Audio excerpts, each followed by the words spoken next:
つもご視聴いただき誠にありがとうございます。釣りって学べるです。今回はブログコラボ企画になります。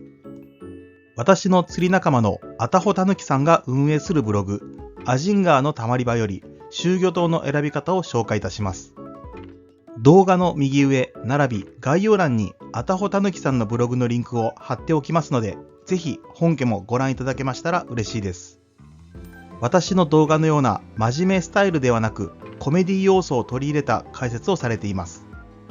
今回が初コラボとなりますが、もっと他のネタも取り上げてほしいと思われましたら、評価、チャンネル登録よろしくお願いいたします。それでは本題に入ります。夜釣りメインのアジングという釣りにおいて、明かりはとても重要な要素です。その定番が常夜灯と言えます。そのため、アジングにおいては、常夜灯付近は一級ポイントになります。しかし、どこの堤防にも常夜灯があるわけではありません。暗闇でも釣らなければならない場合もあります。明かりがなくても全くアジが釣れないというわけではありませんが、やはり常夜灯がないよりはある方が有利です。そのような状況下で役に立つ道具が集魚灯です。今回はアジングにおける集魚灯の効果と選び方を解説します。本日の結論です。集魚灯はよどみを狙う。本日の目次です。集魚灯に魚が集まる理由。集魚灯が求められる理由。2種類の集魚灯。集魚灯を使用するポイント。光の色について。集魚灯の可能性。それではこの6つについて解説いたします。集魚灯に魚が集まる理由。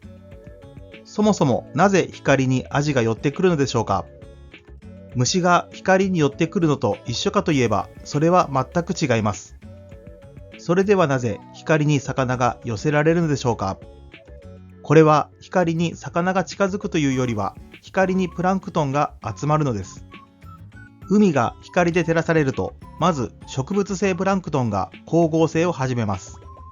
植物性プランクトンは光合成をすると加速度的に増殖します。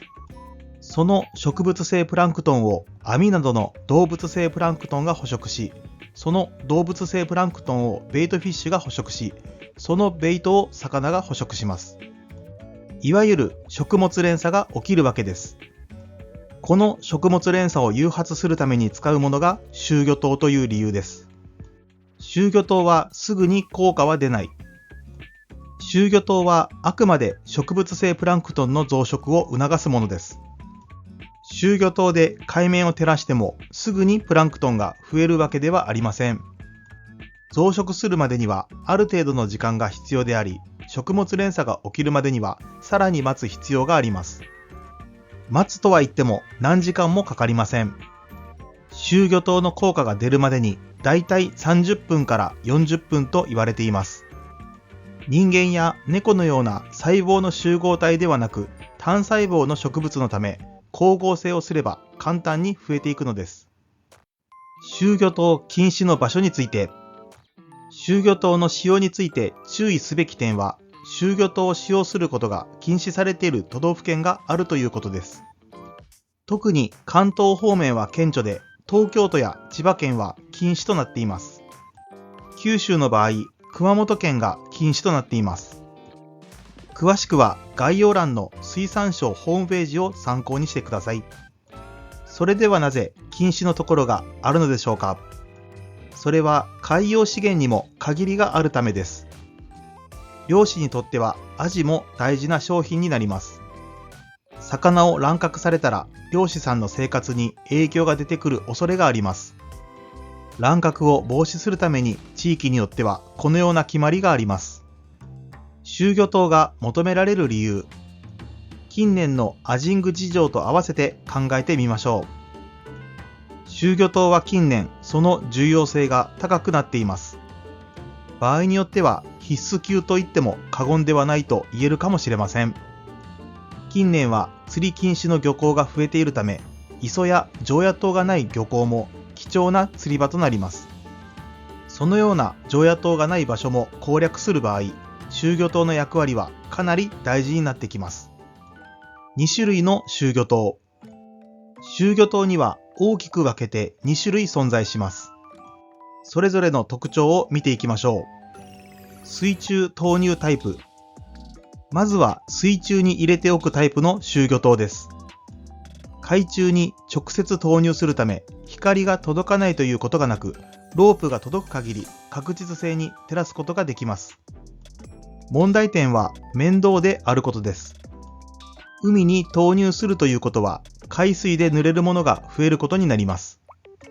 また、釣りをしている際に集魚灯をつなげているロープが常に足元にあります。足が引っかかったりしないよう注意してください。地上置きタイプ。地上置きタイプは海水で濡れるものが増えないこともメリットですが、それ以上に重要なメリットが明暗の境目を自分で作ることができることです。しかし、地上から照らすということは海面までの高さに応じた出力が必要になります。そのため価格も高くなる傾向にあります。また、足場から海面までが極端に遠い場合、十分な効果が期待できない恐れがあります。アジングにおいては、この明暗の境目を自ら作り出すことができるのはとても重要です。集魚灯を使用するポイント。集魚灯はとりあえず光らせれば釣れるわけではありません。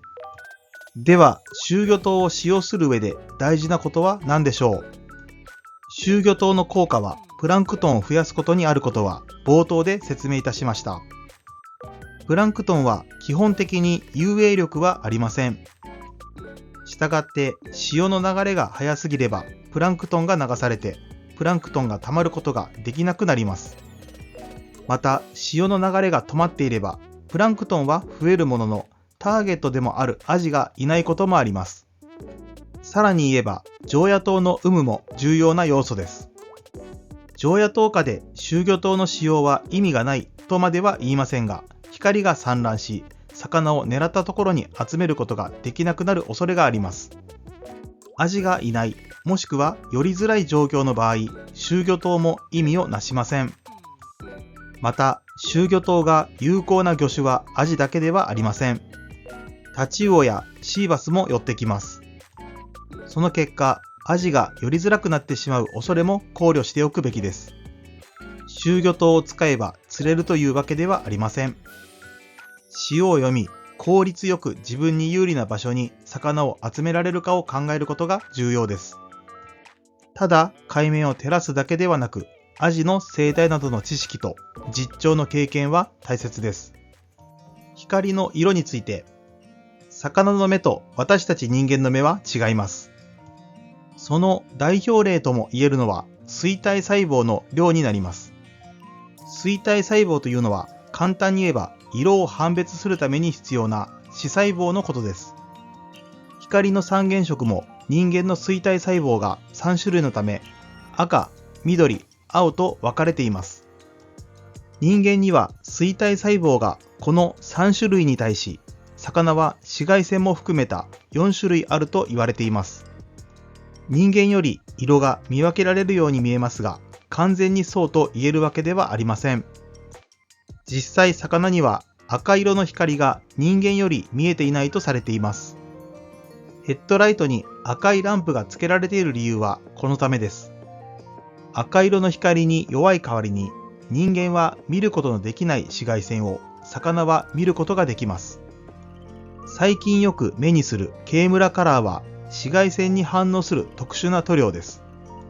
この紫外線を見ることができる特性を利用しているわけです。なお、この影響からか、魚が一番反応する色は緑から青の光、波長でいうと500ナノメートル程度と言われています。これらのことはあくまで人間の研究の結果と予測となるため、実際には少し違うのかもしれません。ちなみに人間が見える光の波長は380ナノメートルから780ナノメートルの範囲までと言います。そのうち380ナノメートル以下の波長を持つ光を紫外線、780ナノメートル以上の波長を持つ光を赤外線と言います。集魚灯の可能性。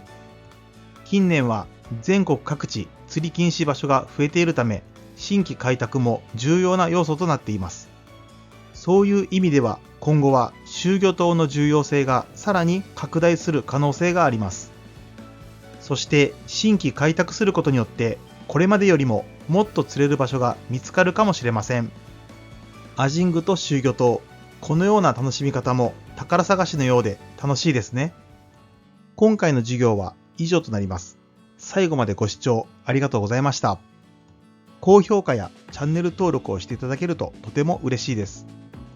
また次回の動画でお会いしましょう。